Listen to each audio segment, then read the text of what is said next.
The morning sun bathed the marble floors of Seabreeze Haven Resort in a soft golden glow as a well-dressed man wheeled a navy suitcase through the grand entrance. To any observer, he looked like just another upscale guest arriving for a luxurious week by the coast.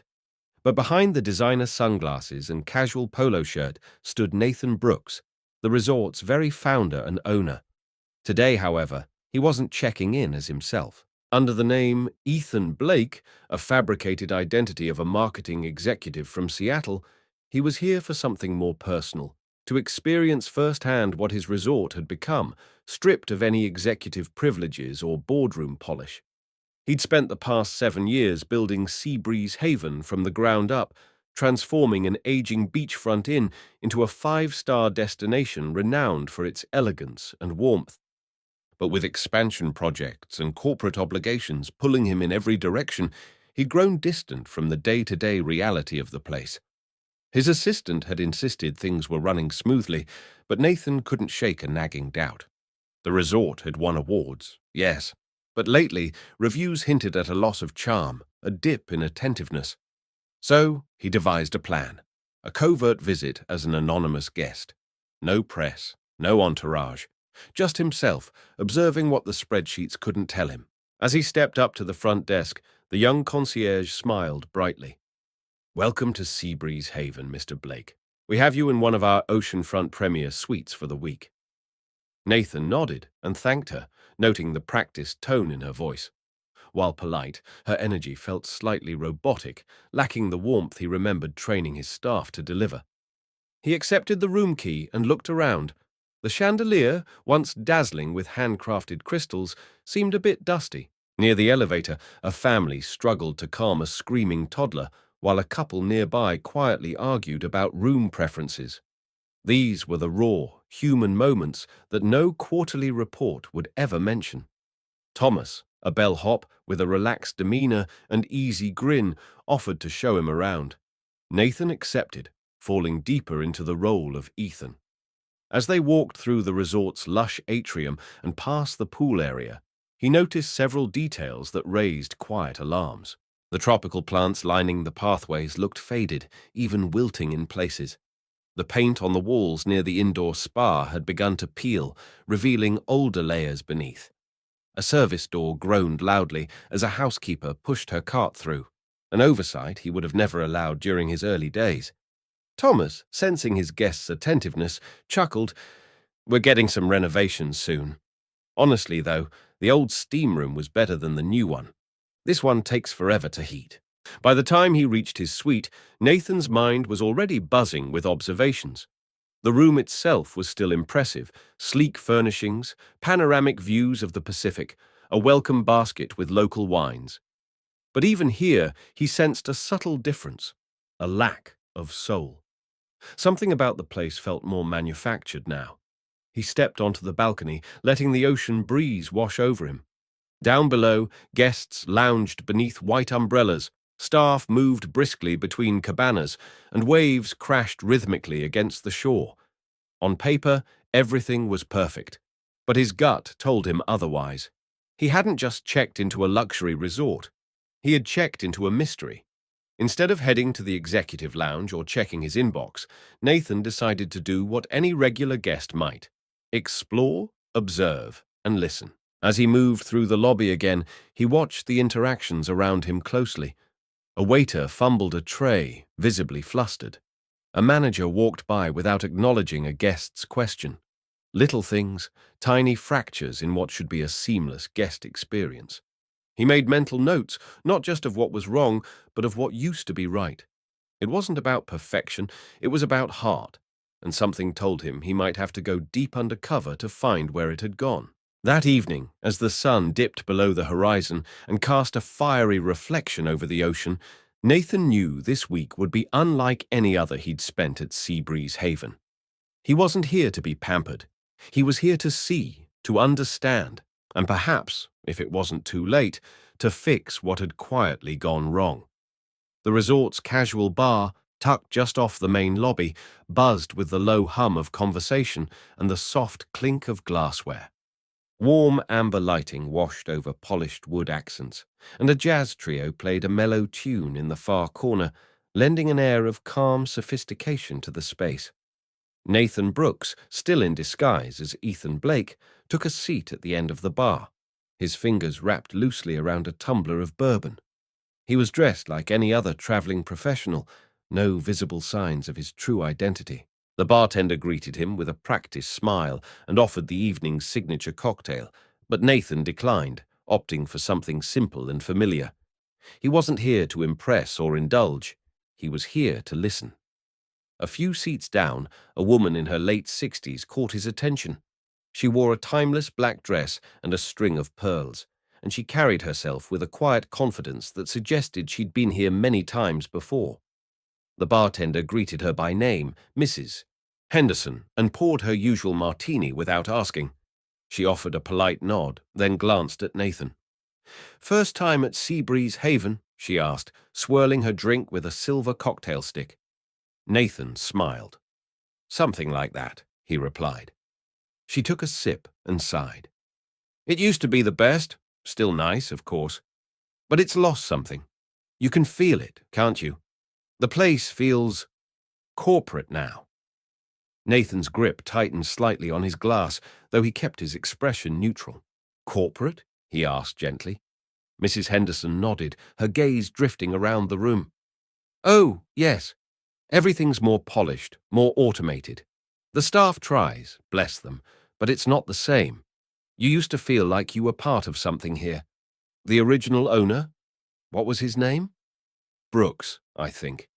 He was always around, greeting guests, hosting little gatherings, even helped us plan my daughter's wedding years ago." She smiled fondly at the memory, then sighed. "Haven't seen him in ages. Now it's all business suits and investor meetings." Nathan turned back to his drink, the ice cubes gently clinking against the glass. The words hit harder than he expected. He remembered that wedding, how he'd personally helped coordinate the ceremony on the beach and sent the bride a handwritten letter before the big day. He remembered hosting wine tastings in the atrium and Sunday brunches where he'd chat with guests one by one. Somewhere along the way, he had stopped doing those things. Expansion had taken over. Meetings, acquisitions, and spreadsheets had replaced sunset strolls and shared stories. Mrs. Henderson didn't mean to insult him, but her honesty cut through years of professional detachment like a razor. The conversation lingered in Nathan's mind long after Mrs. Henderson left the bar. He stayed there, sipping slowly, watching the ebb and flow of other guests. A newlywed couple laughed over shared appetizers. A father struggled to wrangle his overtired twins into bar stools. A staff member hurried past with a tray, avoiding eye contact with guests. Everything looked normal on the surface, but Nathan saw it differently now. It wasn't just about fading paint or underwhelming cocktails. It was about energy, spirit, connection. The very soul of Seabreeze Haven, once so vibrant, now felt strangely muted. As the band wrapped up their final set, Nathan thanked the bartender and headed out to the terrace. The night air was cooler now, the scent of salt and jasmine drifting from the ocean and garden beds. He leaned against the railing, staring out at the dark waves beyond the firelit beach. Had he really let the resort change this much without noticing? Or worse, had he changed? Maybe it wasn't just the staff or the guests who felt the place had lost its warmth. Maybe it was him, growing distant, cold, hidden behind titles and travel schedules. That night, lying in the plush bedding of his ocean view suite, Nathan struggled to sleep. Mrs. Henderson's voice echoed in his head, her quiet disappointment, her longing for a version of the resort that had once felt like home. He wondered how many other guests felt the same, but never said a word. How many staff members missed the owner who used to walk the halls, remember their birthdays, and celebrate their small wins? The thought stayed with him as he drifted off, not as a guest enjoying a luxury stay, but as a man slowly waking up to the realization that he'd lost touch with the very thing he had once poured his heart into building. The next evening, Nathan returned to the lounge, this time feeling more like a spy than a guest. The bar had quieted since the night before, but it still held a steady rhythm. Glasses clinking, hushed conversations, and the soft murmur of the jazz trio playing in the background. Nathan ordered a whiskey neat and wandered through the lounge, pretending to examine the local artwork on the walls. He eventually settled into a small table tucked into a quiet corner near a row of booths. The spot was unassuming, the perfect vantage point for someone trying to blend in. His goal wasn't to eavesdrop, not intentionally, but in truth, he couldn't shake the feeling that something was off. The conversation with Mrs. Henderson had cracked something open inside him, and now he was alert, listening more closely than ever. From behind the wooden partition of the booth nearest to him, Nathan began to hear fragments of a conversation, low voices, deliberate and cautious. Two men, both clearly educated and well-spoken, discussed something that made his stomach tighten. "The paperwork is nearly done," one said. "The board will vote next Thursday. He won't see it coming." The second voice replied, "He's never around anyway. It's time someone with vision takes over." Nathan froze, his pulse racing. The words hung in the air like smoke. A board vote? Someone being removed? It couldn't be. He leaned back slightly in his chair, pretending to scroll on his phone while tilting his ear just enough to hear the rest. Carefully, Nathan turned to glance through the decorative slats separating the tables. His eyes locked onto the two men in the booth, and recognition hit like a slap. Greg Morrison and Alan Price. Both were early investors in Seabreeze Haven, men he had once courted to help him secure funding during the resort's initial renovation phase. They'd since stepped away from day-to-day involvement, but remained influential voices on the board. Nathan remembered taking meetings with them in luxury restaurants, listening to their ideas on strategic scaling and market positioning. Now they were sitting just feet away from him, plotting his removal as though he were nothing more than a failed CEO in a quarterly report. His hands trembled slightly around his glass as he processed what he'd heard.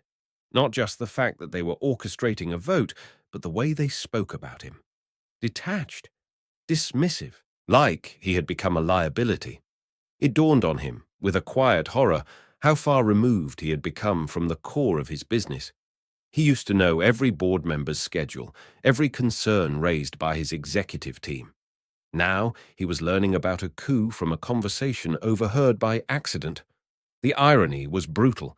He had returned to the resort to reconnect, to rediscover its soul, and instead stumbled into a betrayal that had been brewing beneath the surface for who knew how long. Nathan forced himself to stay calm. He couldn't afford to alert them, not yet.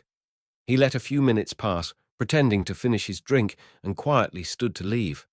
As he walked away, he caught a clearer glimpse of Greg's face lit by the booth's candlelight. The man was laughing now, casually tossing a peanut into his mouth, completely unaware that the owner they intended to overthrow had been sitting just a few feet away. Nathan slipped out of the lounge and into the hallway, the cool air of the corridor hitting his flushed face. His mind raced with questions. Who else was involved? How deep did this go? Was Scott Monroe, his CFO, part of it? Was this why the financial reports had grown harder to read, more convoluted, less transparent? Back in his suite, Nathan paced the length of the room, the sound of the ocean muffled behind thick glass doors. He sat on the edge of the bed, elbows on knees, head in hands. This wasn't just a business setback. It was personal. These were men he had trusted, had invited into the foundation of his dream, and now they were maneuvering to take it all away. He opened his laptop and began pulling up internal documents, financials, old emails. The numbers were there, but the truth was buried. He realized he couldn't do this from the suite. To uncover the full scope of what was happening, he would need to dig deeper, into places executives didn't normally go. He would need to become Ethan Blake in more than just name. He would need to become invisible. The next morning, as the sun climbed over the water, Nathan stood on his balcony with a cup of coffee, watching the resort come alive below. Staff hurried to prepare breakfast buffets, guests strolled barefoot along the sand, and pool chairs were being lined up in meticulous rows. Everything looked peaceful, idyllic even. But beneath that carefully curated image, a war was quietly brewing, one that could destroy everything he had built. He couldn't allow it, not without a fight. As of now, Ethan Blake wasn't just a guest. He was the only person standing between Seabreeze Haven and a takeover designed to erase everything it once stood for. The next morning, Nathan rose before dawn, the weight of the previous night's discovery pressing heavily on his chest. He slipped into a plain polo shirt and khaki shorts, casual but inconspicuous, and made his way quietly down to the fitness center. It was just past 6 a.m., and the resort was still cloaked in the soft purple hues of early morning. The gym, though, was already humming with quiet energy. Through the floor-to-ceiling windows, Nathan could see the waves curling gently across the shoreline, the horizon painted in soft orange. Inside, treadmills whirred, weights clanked, and a few determined guests worked up a sweat while upbeat jazz played from the overhead speakers. Nathan settled onto a treadmill near the window, keeping his pace slow so he could observe more than exercise. Just a few feet away, a cluster of men in expensive workout gear stood around the dumbbell racks, speaking in low voices. He caught bits and pieces of their conversation. Phrases like cash flow adjustments, restructured ownership, and outside capital alignment. While most guests might have tuned it out as boring corporate talk, Nathan knew better. These weren't casual gym-goers. These were deal-makers, using the illusion of morning workouts to discuss high-stakes moves. He scanned the group and felt a jolt of recognition. There, lifting weights with slow precision, was Walter Grant, one of the most influential voices on the board of Seabreeze Haven. Walter had always been strategic, a man who valued data over sentiment. Nathan had worked with him during the resort's early expansion and respected his business acumen, until Walter began pushing for aggressive franchising that Nathan had rejected. That had created tension, but Nathan never suspected he'd take it this far. Walter looked healthy, energized, and completely unaware that the resort's owner was standing just a few feet away. More interesting, however, was the man standing next to him.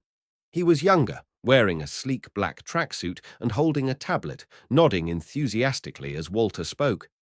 Nathan couldn't hear every word, but the man's tone was urgent, his gestures sharp and deliberate. "Asia's very interested," the man said. "The market wants exclusivity. They're watching what Scott presents next week." Nathan's heart skipped. Scott Monroe, his CFO, his friend, the man who had been with him since the beginning. If Scott was preparing a presentation, one that Walter was clearly referencing, then the conspiracy ran even deeper than Nathan feared. This wasn't just idle chatter or a boardroom disagreement. This was a coordinated, well-planned effort to take control of Seabreeze Haven and position it for international acquisition. Suddenly, the emergency board meeting scheduled for next Thursday made chilling sense. They were planning to show the board financials that would make a takeover look like a rescue mission, and Scott, of all people, was helping them do it. As Nathan continued walking on the treadmill, he leaned slightly toward the woman exercising beside him. She appeared to be a regular, chatting comfortably with her friend while keeping pace. "That's Walter Grant," she whispered, nodding discreetly toward the older man. "My husband works in finance. He said something big is happening here, like global expansion big. Apparently the owner's been MIA for a while. Now the board's stepping in." Nathan swallowed the bitterness rising in his throat. MIA. Missing in action. That's what they thought of him. He'd been focused on growing the brand from afar, trusting his team to maintain the heart of the resort. But while he chased new properties and vision statements, the core of his business had quietly slipped from his grasp. After finishing his workout, Nathan made his way to the juice bar just outside the fitness center. He positioned himself at a table within earshot of Walter and the young man who had taken a seat near the windows. "Scott has the numbers," the man said confidently, sliding the tablet across the table. "Once we show the board the upside, they'll have no choice. The resort's undervalued, everyone can see that. We'll present Thursday, get the vote, and start the transition immediately. The Asia rollout will begin by Q3. Walter nodded thoughtfully, sipping a protein shake. "Just make sure it's airtight. We can't afford hesitation once the motion is on the floor." Nathan stared down into his smoothie, barely hearing the jazz anymore. Every confirmation cut deeper. Scott wasn't just involved, he was leading the financial argument for the takeover. Back in his suite, Nathan sat motionless at the small desk, surrounded by half-read spreadsheets and unread emails.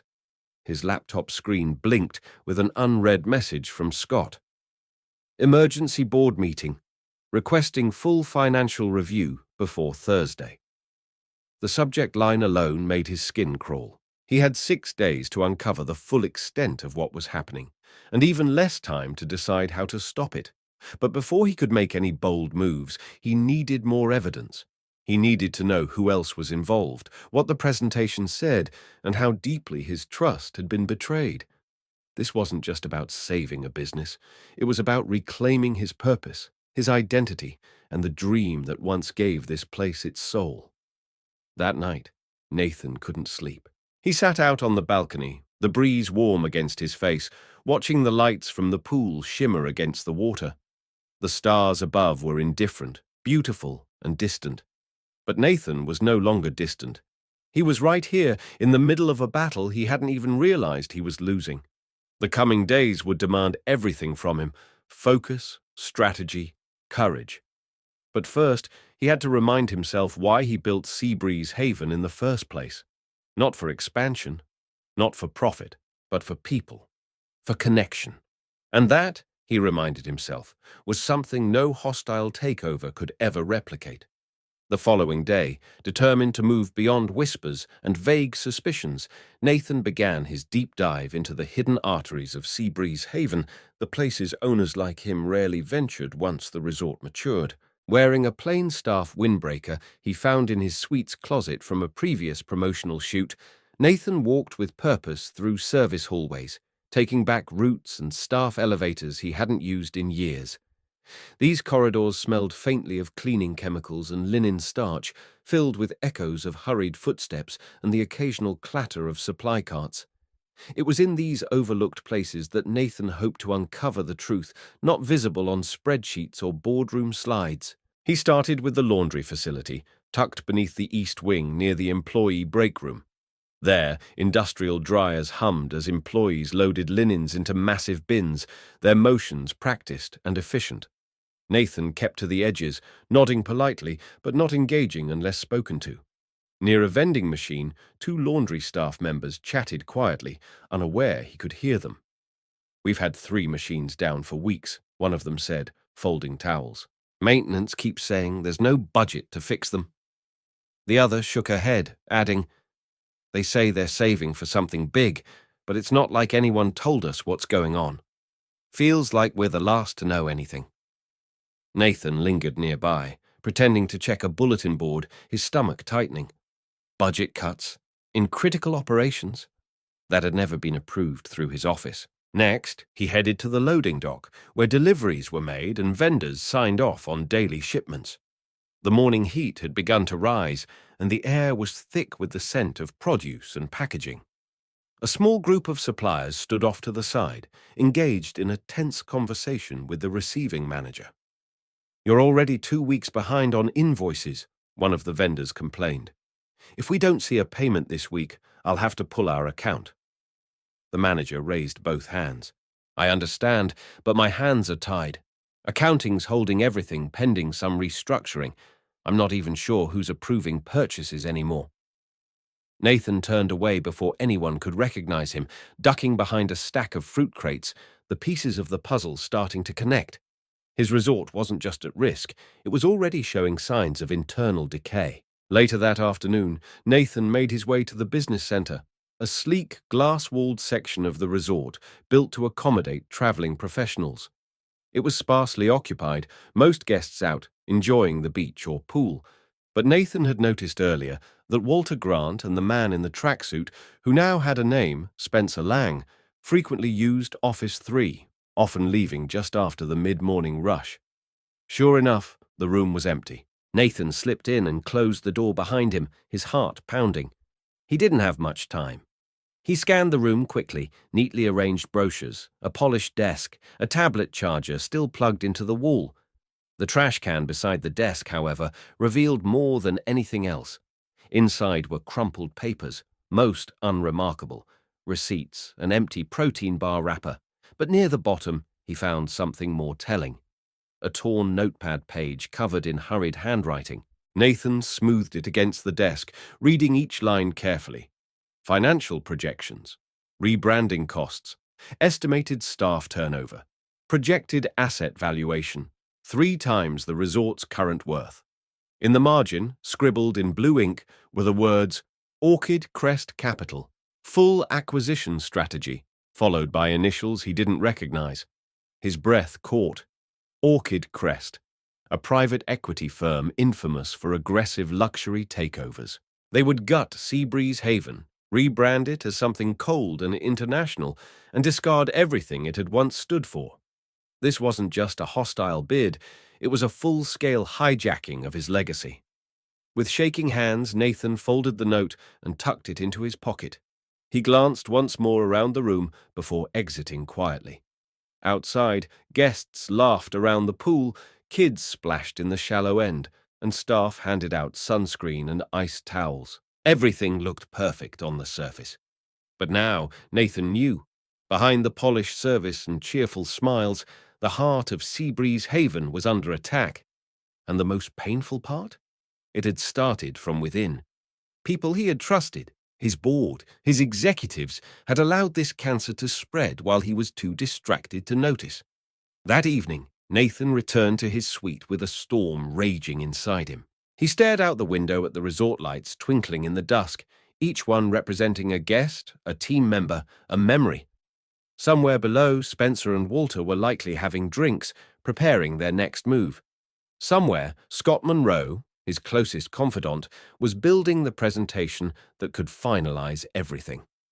Nathan had built this place with his own hands, chosen the fabrics, the light fixtures, the scent in the lobby. He had once known every staff member by name. Now he barely recognized the place. But this wasn't over. If he could uncover this much in just 2 days, he could find more. And when the time came, he'd make sure every truth they'd tried to hide would be revealed in the brightest spotlight possible.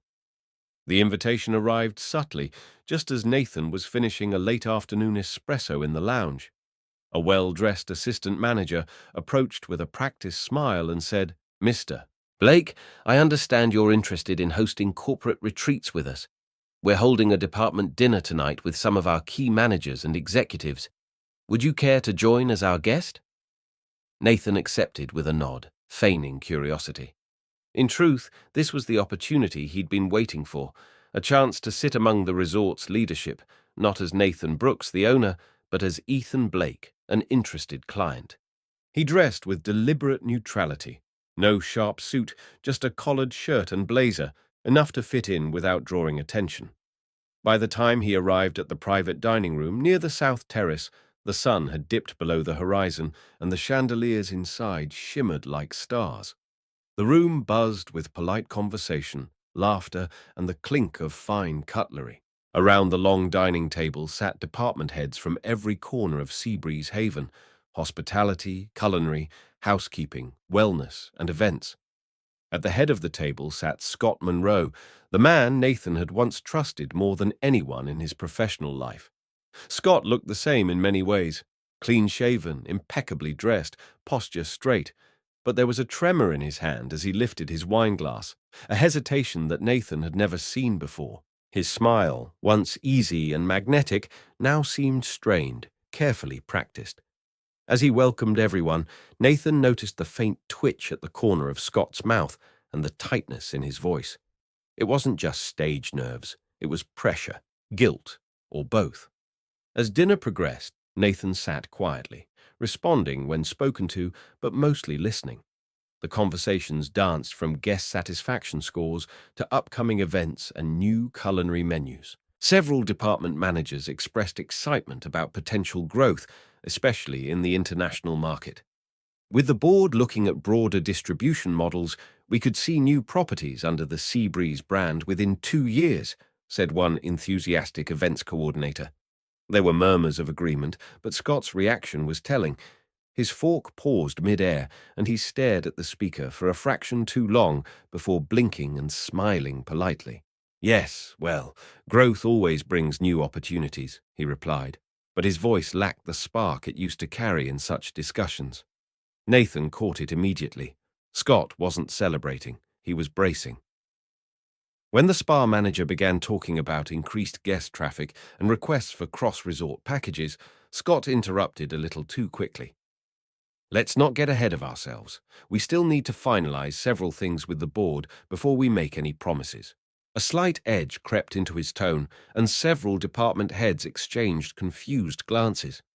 Nathan watched Scott closely. Every time expansion was mentioned, Scott's fingers tensed around his wine glass, his jaw flexed just slightly. He was trying to maintain control of the room, but the cracks in his composure were visible to anyone paying attention, and Nathan was paying very close attention.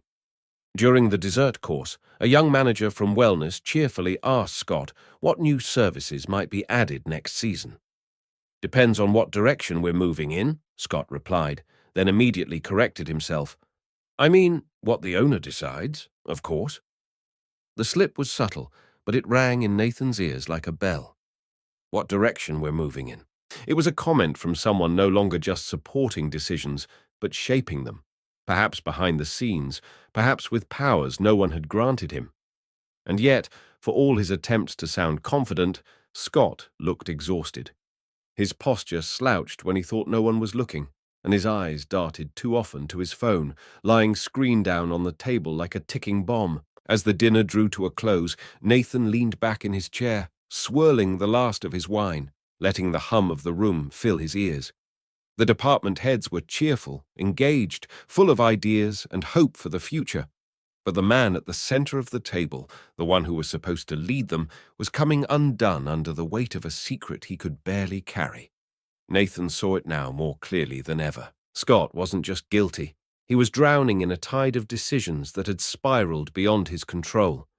And perhaps, somewhere beneath the lies, he was still looking for a way out.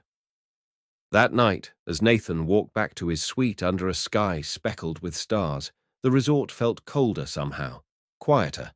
The masks had slipped, if only slightly, and what he saw beneath them wasn't just betrayal, it was fear. Scott Munro, once a man of integrity and vision, had become the face of a conspiracy too large to manage, too dangerous to escape.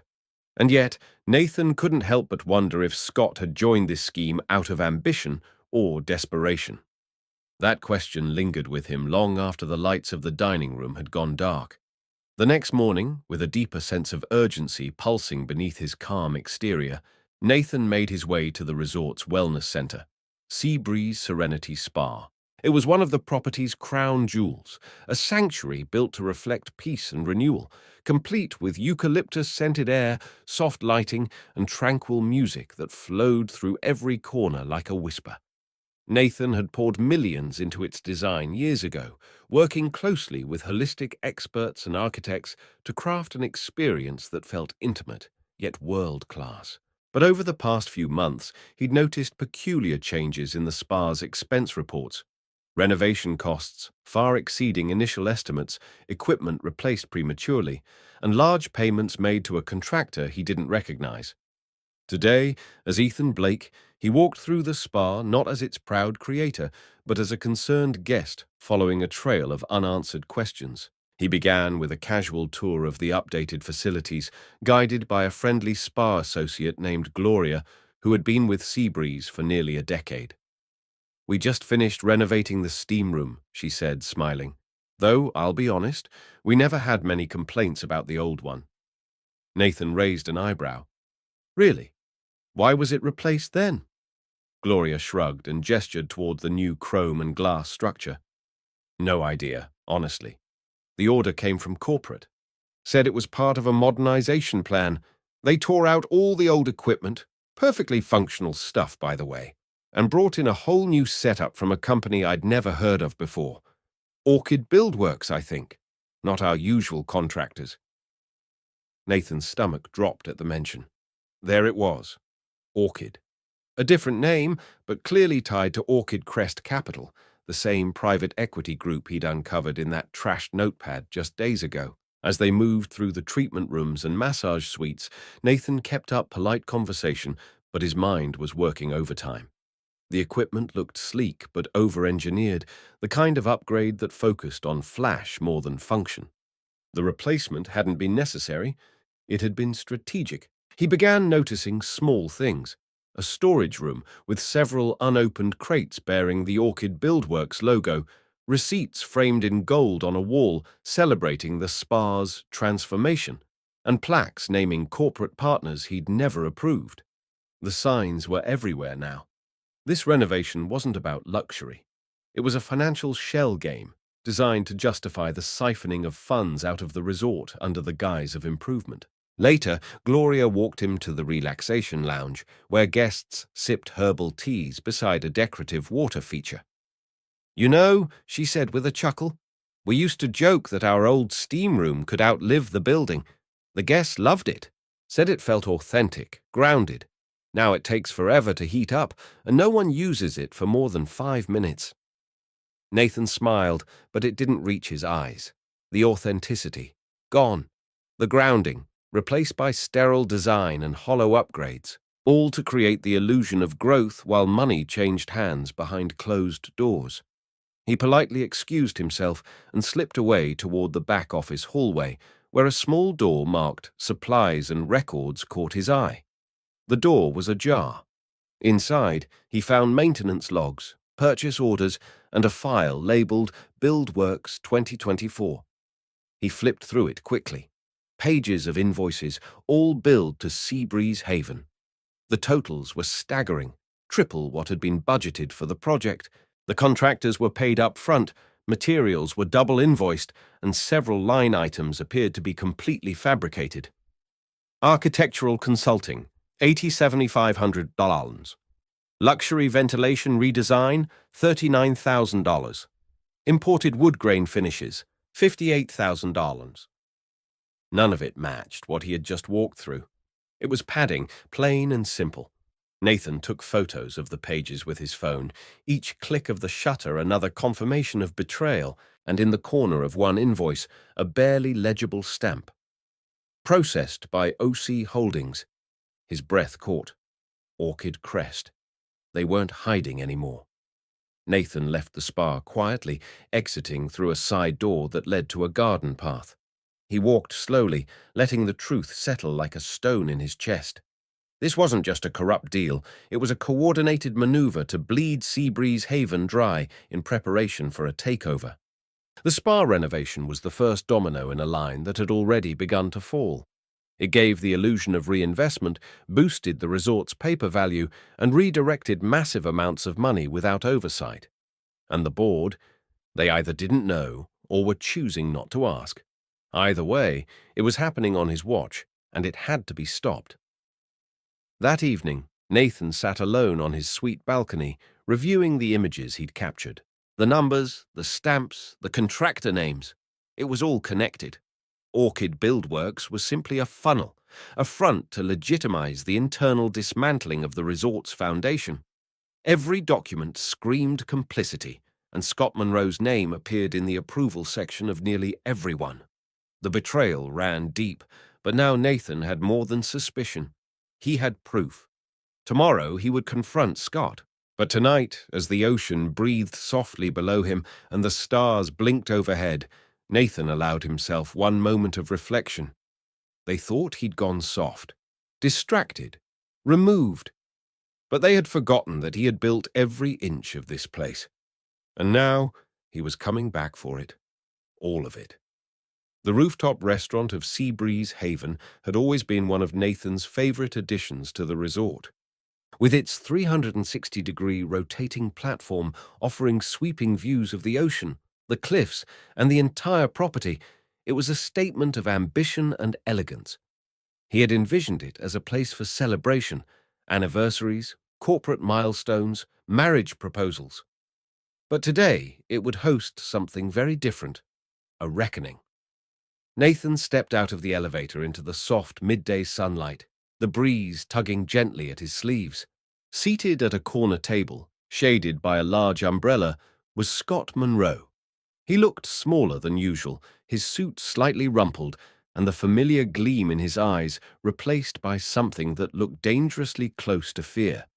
Scott stood when he saw Nathan, still under the assumption he was meeting Ethan Blake, a prospective client. "Mr. Blake," he greeted, his voice even, if a touch brittle. They shook hands and sat, menus already laid out. Scott launched immediately into his rehearsed pitch about Seabreeze's corporate event offerings, complete with printed brochures and a laminated sheet showing customizable packages. Nathan listened in silence for a moment, letting the act play out. Then, without warning, he slid the brochure aside, removed his sunglasses, and locked eyes with Scott. "Let's talk about Orchid Crest Capital," he said flatly. "And while we're at it, let's talk about the 3 unauthorized loans, the inflated spa renovations, and your upcoming presentation to the board." Scott's face went pale. His water glass tipped as he fumbled to grab it, spilling across the white tablecloth. "Nathan," he began, his voice barely above a whisper. "How long have you—" "Long enough," Nathan interrupted. "Long enough to know that my best friend is at the center of a plan to sell out everything we built." For a long moment, the only sound between them was the breeze rustling the umbrella fabric. Finally, Scott exhaled and leaned forward, his hands pressed flat against the table as if bracing himself for a storm. "It wasn't supposed to go this far," he said, his voice cracking. "They came to me 6 months ago, said they had evidence, from the early days. The permits we rushed, the inspections we didn't wait for, the Anderson account. They know about it all." Nathan's stomach tightened. The Anderson account had been their unspoken safety net during the chaotic first year, a shadow fund used to smooth over red tape, expedite permits, handle under-the-table transactions to keep construction moving. It wasn't illegal per se, but if exposed, it would invite regulatory scrutiny that could cripple the resort and tarnish their names. "They threatened to take it all public," Scott continued. "Said they'd go to the Gaming Commission, the tax board, the press. You'd lose everything, Nathan. And I panicked. I thought if I played along, bought us time, maybe I could steer things back. But it kept escalating. They wanted numbers, then access, then control." Nathan sat back, arms crossed, listening without a word.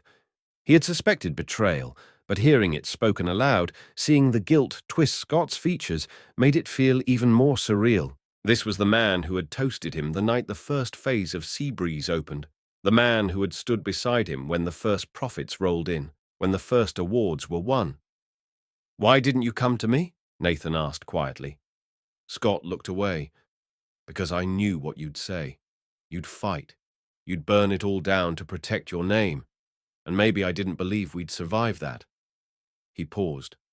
"But now I know we won't survive this either, unless we do something drastic." Nathan leaned in again. "What kind of drastic?" Scott hesitated, then pulled out his phone and laid it on the table. "I've been documenting everything. Meetings, emails, voice memos. I couldn't stop them, but I could keep records." He tapped the screen and showed Nathan a folder labeled OC Insurance. Inside were audio files, PDFs, screenshots, all damning. "If we move quickly," Scott said, "we can take this to the board before they vote. But it has to be airtight. One leak and they'll bury us." Nathan stared at the screen, then nodded slowly. "We'll need security footage, financial records, witnesses if possible." Scott nodded in agreement. "We need to make this bulletproof. I'll set up another meeting with them tomorrow. Tell them I need to rehearse the presentation. You use that window to gather everything else." They paid for the untouched meal and stood, their partnership now recommitted, but under new terms, not built on blind trust, but on mutual desperation and the thin hope that redemption might still be possible. As they walked toward the elevator, the full weight of what lay ahead pressed on both their shoulders. This wouldn't be a clean fix. It would be ugly, risky, and might cost them both everything. But for the first time in weeks, Nathan felt like he wasn't fighting alone. As the elevator doors closed, sealing them in a capsule of silence, they shared a look that said everything. No more lies, No more hiding. It was time to fight back. That night, Nathan returned to his suite and downloaded every file Scott had shared. He backed up the contents twice, one to a secure cloud server and another to an encrypted flash drive he tucked into the lining of his briefcase. He made a list of what they still needed: timestamps for surveillance footage, the original building permit files, and a full trace of all payments made to Orchid Buildworks. He knew the next few days would be a blur of secrets, deadlines, and maneuvering, but he also knew this: they had a chance, a fragile, flickering chance to stop the takeover, expose the truth, and reclaim what mattered. And Nathan Brooks would give everything he had to make sure that chance wasn't wasted. By the time the sun rose the next morning, Nathan Brooks was already dressed and pacing inside his suite, a list of tasks scribbled hastily across the hotel stationery on his desk. The soft crash of ocean waves beyond the glass doors provided a sharp contrast to the storm brewing inside him. Today was not about suspicion. Today was about action. Armed with the evidence Scott had given him, Nathan had one goal: expose the conspiracy before the board vote could seal his fate. But he couldn't do it alone. He needed help, someone who knew the ins and outs of the resort's surveillance system, someone he could trust.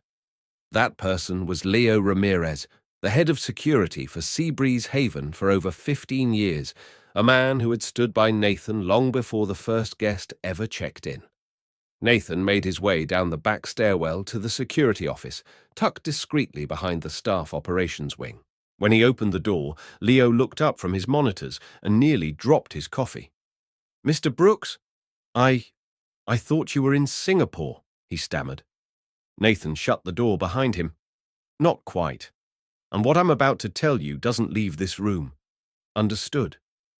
Leo nodded immediately, recognizing the fire in his boss's eyes. Within minutes, Nathan had explained everything: the blackmail, the forged renovations, the takeover plans. Leo's face darkened as he listened. Without hesitation, he began pulling up camera footage from key dates Nathan mentioned. They worked side by side, combing through terabytes of video from garages, loading docks, executive hallways, and back-office lounges. It didn't take long. Within the hour, they found what they needed, grainy but unmistakable: a late-night meeting in the underground parking lot, time-stamped 3 months prior.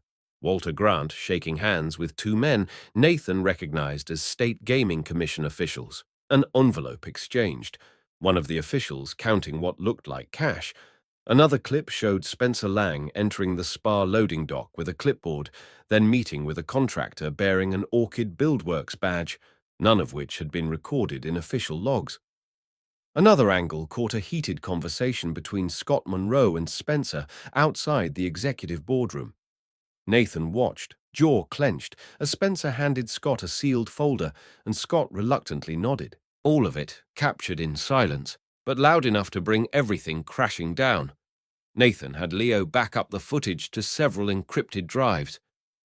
"We'll need to get this in front of the board, but first, I want everyone to see it. Staff, guests, investors.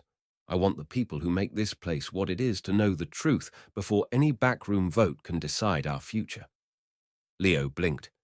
"You want to go public? Right now?" Nathan nodded. "We don't have time for a polished campaign. We hit them with the truth, hard and fast." Leo hesitated only a moment before picking up his phone and dialing the communications office. "I'll prep the PA system. You'll be live across the entire resort in 5 minutes." Nathan stepped away and looked out the small window, watching as staff moved through the courtyard, guests emerged for their morning coffee, and housekeeping carts rolled down polished halls.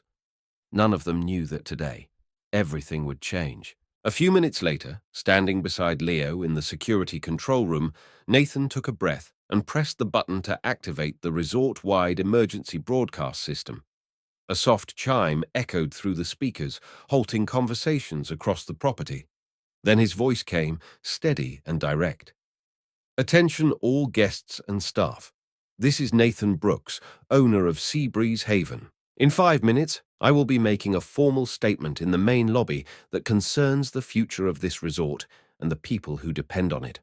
I ask all staff, guests, and especially our board members to join me there immediately. What happens next affects every one of you." He released the button and looked at Leo, who nodded silently. "Let's go," Nathan said. By the time they reached the grand lobby, a crowd had already begun to form. Staff in uniform stood shoulder to shoulder with vacationing guests in flip-flops and robes. Executives trickled in, whispers following them like shadows. Even Walter Grant arrived, his expression unreadable, flanked by 2 Orchid Crest representatives and several board members. Cameras flashed, phones recorded. From the top of the staircase overlooking the lobby, Nathan stepped forward, the murmur dying instantly. He looked over the faces below. Housekeepers, bellhops, managers, guests, chefs, and remembered what he had built, what they had all built. "For the past week," he began, "I've been staying here not as your owner, but as a guest. I came to reconnect.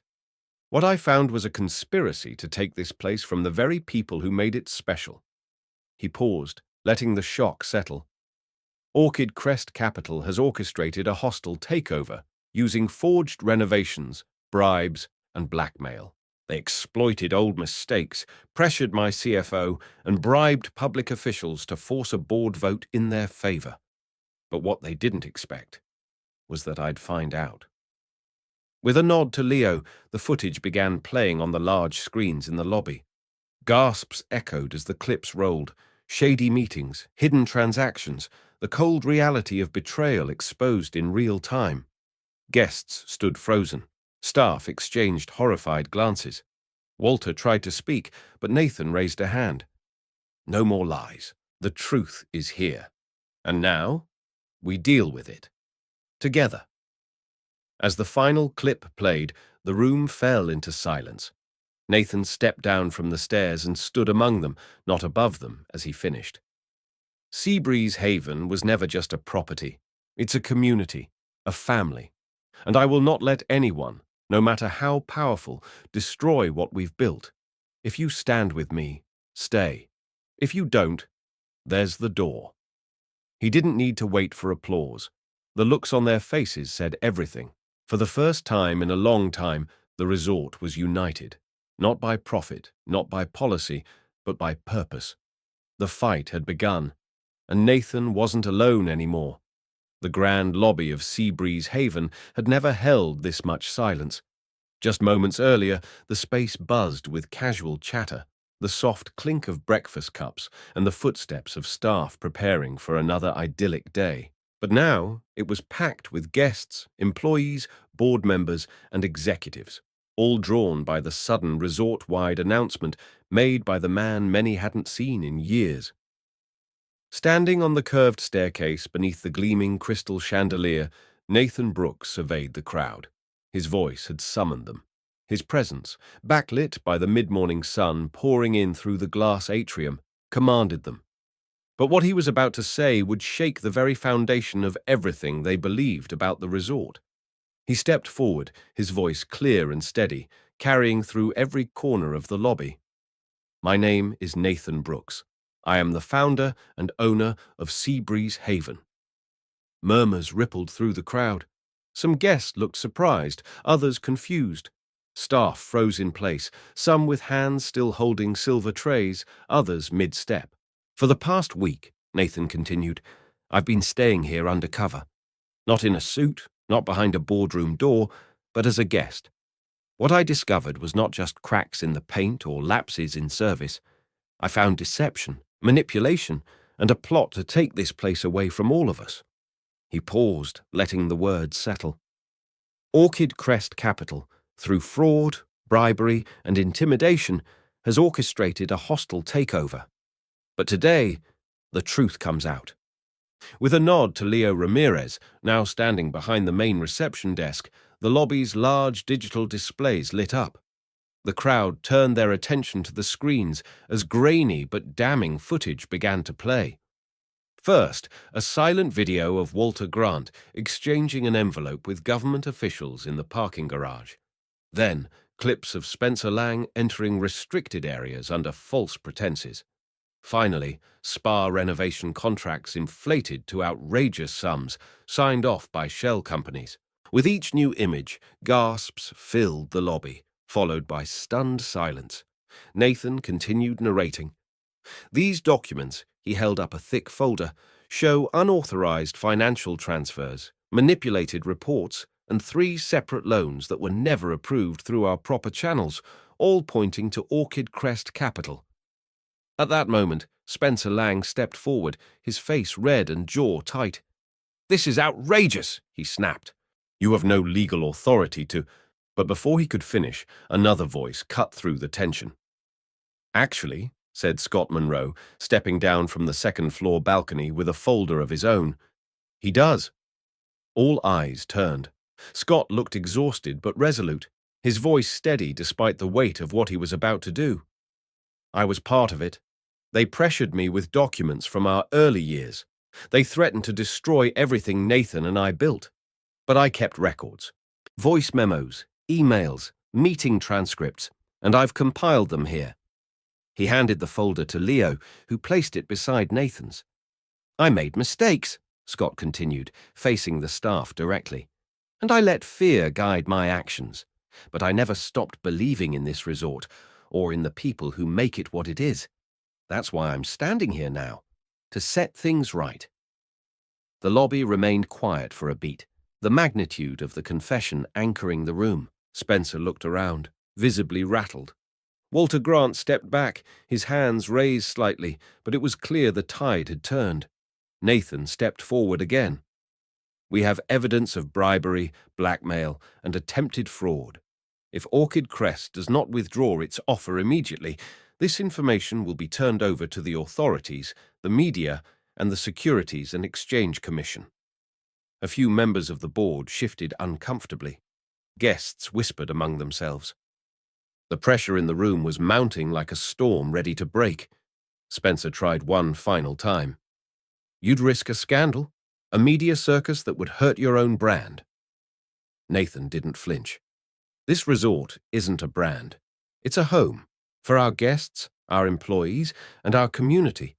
And I'd rather burn it all down than sell it to people who don't respect what it stands for." His voice didn't rise, but it carried force. The kind of force that comes not from anger, but conviction. The kind that silences liars. Finally, under the weight of evidence and public outrage, Spencer and his team had no choice. Wordlessly, they turned to leave. Walter followed close behind, avoiding eye contact with everyone. Leo escorted them off the premises, security discreetly flanking the group to ensure there would be no incident. As the doors closed behind them, a slow wave of applause broke out. It started with a single bellhop, then grew, until the entire lobby was filled with the sound of people clapping, not for spectacle, but for survival. Nathan exhaled, deeply and slowly, before addressing the room one last time. "This resort was nearly stolen from all of us, but not today. Today we stand together, and tomorrow we rebuild. Stronger, smarter, and more united than ever." He descended the steps and walked into the crowd, not as a distant owner or undercover guest, but as someone ready to fight alongside them. And for the first time in a long time, Nathan felt something settle in his chest. Not victory, not relief, just truth, and the power that comes from finally standing in it.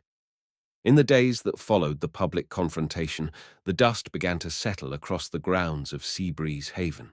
The once threatening presence of Orchid Crest Capital dissolved almost as swiftly as it had appeared, their legal team quietly submitting a formal withdrawal of their acquisition bid just 24 hours after Nathan's revelation in the lobby.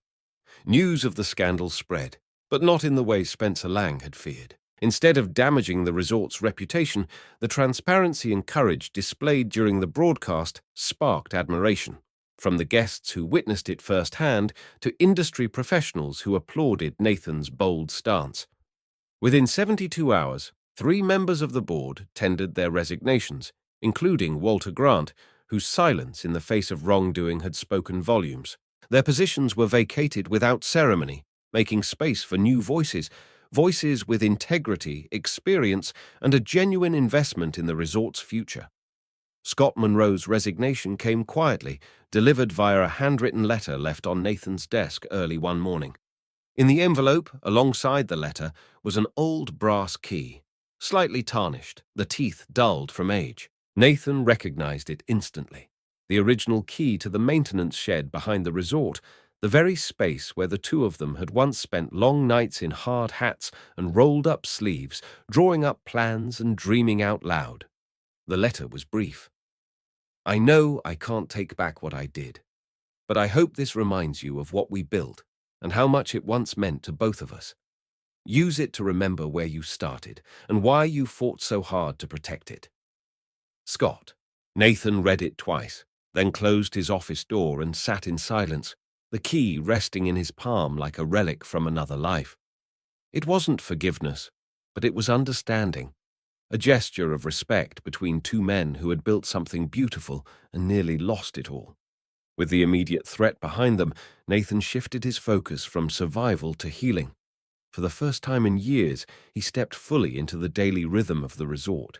He traded polished suits for rolled-up sleeves, walked the staff hallways instead of boardroom corridors, and joined morning briefings with housekeeping and kitchen teams. One afternoon, he helped the bell staff load luggage in the rain. On another, he sat with a maintenance worker over lunch and listened as the man described a leaky pipe issue that had gone unresolved for months. Each conversation added another brick to the bridge Nathan was rebuilding, one of trust, familiarity, and presence. He didn't lecture or perform. He simply showed up, listened, and remembered. It didn't take long for the staff to respond. Their initial surprise gave way to smiles, jokes, and shared stories. Maria, the head of housekeeping, teasingly handed him a mop one morning, saying, "Since you're back with us, might as well earn your keep." He mopped the hallway without hesitation. Gloria from the spa invited him to join their Friday gratitude circle, where team members shared one positive thing from the week. Nathan went every week after that, often with something meaningful to say. He relearned names he'd forgotten, asked about families, celebrated birthdays, and made sure that promotions and milestones were recognized with more than just an email announcement. Slowly, Seabreeze Haven began to feel less like a business and more like a community again. In his office, now stripped of the cold executive decor and filled with guest photos, thank you notes, and staff mementos, Nathan placed the key from Scott in a small glass shadow box on the bookshelf. Beneath it, he added a handwritten label, "The Start." It was a quiet reminder of everything they'd been through, the ambition, the shortcuts, the fallout, and the redemption. He didn't pretend things were perfect. There was still work to be done, new board members to recruit, damaged relationships to mend, but there was also clarity now, a guiding compass that hadn't been present for years, not driven by profit margins or shareholder meetings, but by the simple belief that hospitality wasn't about appearances. It was about people. Always had been. One evening, Nathan stood by the reflecting pool outside the spa, watching the soft glow of lanterns shimmer across the water. Nearby, Thomas, the bellhop, was showing a young guest how to skip stones. Sarah, the front desk concierge, was helping an elderly couple navigate their dinner reservation with a smile that never wavered. Nathan took a deep breath, feeling the gentle rhythm of the resort around him. This place, once nearly lost to greed and complacency, was beginning to breathe again, alive not because of luxury, but because of love. And this time, he would be there, every day, every step, right where he belonged. Transformation didn't happen overnight, but at Seabreeze Haven it began the very next morning. Nathan stood at the center of the staff break room, not in a tailored suit or with a formal announcement, but in a simple navy polo, sleeves rolled, holding a stack of clipboards. "We're starting something new," he said, his voice calm but energized. "From now on, this place is run with you, not above you." The staff exchanged curious glances, unsure of what to expect. Nathan handed out the clipboards, each containing a single-page form, open feedback, anonymous or named, with sections for concerns, ideas, and solutions. "Tell us what's broken. Tell us what you've always wanted to fix. No filter, no middle management. This goes straight to my desk. In the weeks that followed, Seabreeze Haven underwent a quiet, powerful evolution. Nathan disbanded the old internal hierarchy that kept decisions locked behind closed doors and replaced it with a rotating staff council, 12 team members, across every department elected by their peers. The council met every Tuesday morning in the glass-walled conference room overlooking the gardens, and Nathan was always present, not to lead, but to listen. One of their first acts was to formally shut down the Anderson account, the secretive financial backdoor that had once helped the resort get off the ground but later became a vessel for corruption. The remaining funds were transferred into a new trust earmarked entirely for staff training, health benefits, and emergency assistance. This isn't hush money, Nathan told the council. It's acknowledgement and investment in your future. The changes extended beyond the back offices. Nathan walked the halls daily, checking in with team members, scribbling ideas into a leather notebook he now carried everywhere. He instituted a monthly town hall in the main ballroom where every employee, from sous chefs to janitors, could raise concerns and suggest improvements. No request was too small. Maria from housekeeping suggested softer vacuum wheels to reduce hallway noise. The kitchen team asked for better time between shifts. Each request was met not with promises, but with timelines and follow-through. Accountability became a new form of currency. Slowly, skepticism gave way to trust. About a month after the showdown in the lobby, Nathan spotted a familiar face walking through the atrium, Mrs. Henderson, the longtime guest from the bar who had unknowingly awakened the storm inside him. She carried herself with the same quiet elegance, a sun hat perched gently on her silver hair, and a copy of the resort's newly printed newsletter folded beneath her arm. She paused when she saw him and smiled warmly. "Mr. Brooks," she said. "Or should I still call you Ethan?" Nathan laughed and extended his hand. "Only if you're about to critique my cocktail choice again." She chuckled. "You know, I wasn't sure I'd return. But something told me this place still had a soul under all that marble." She looked around, noting the laughter coming from the check-in desk, the soft jazz playing live from the courtyard, and the chef giving a cooking demo near the cafe. "It feels warmer now. Real." Nathan felt her words settle in his chest like sunlight. "We lost our way for a while," he admitted. "But we're rebuilding, together this time." He walked her to her suite himself, and along the way pointed out the new garden started by the groundskeeping team, the staff-led guest experience board in the main hall, and the employee spotlight wall near the elevator, featuring smiling photos and fun facts. "Everyone you meet now has a voice in how this place runs," he explained. "All our upcoming events, from weddings to retreats, are co-planned by the team, not just the executives. If we're going to be known for something, let it be heart." Word spread quickly. Guests returned not just for the ocean views or the plush bedding, but for the people. The concierge who remembered anniversaries without a prompt, the spa staff who designed new relaxation packages based on actual guest feedback, the bellhops who ran a scavenger hunt for kids on rainy days, an idea born entirely from the staff council. A local high school requested a tour for students interested in hospitality careers, and Nathan personally guided them, ending the tour in the once-forgotten maintenance shed, now converted into a storytelling lounge where employees shared their journeys, framed photos lining the walls. "This is where we started," he told them, "and where we'll keep beginning again." Back in his office, no longer closed off but with the door always open, Nathan kept a growing collection on his shelf. Drawings from children, handwritten thank you cards, printouts of guest reviews praising individual staff members.